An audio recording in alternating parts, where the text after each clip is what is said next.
It is the first night of Blizzard 2011, and I'm just checking in with friends and family. Okay? Are you good? You alright?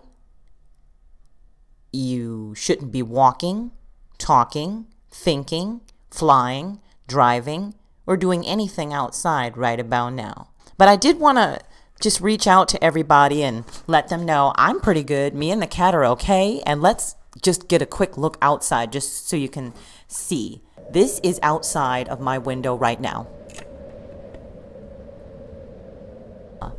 So yeah, I was thinking of some things that people could do just to pass the time. And I was thinking, you know, if you're a Chicago public school student, you could read. And if you are unemployed, well, now you have time to look for work online. And if you are a meteorologist, if you're a weatherman or weatherwoman,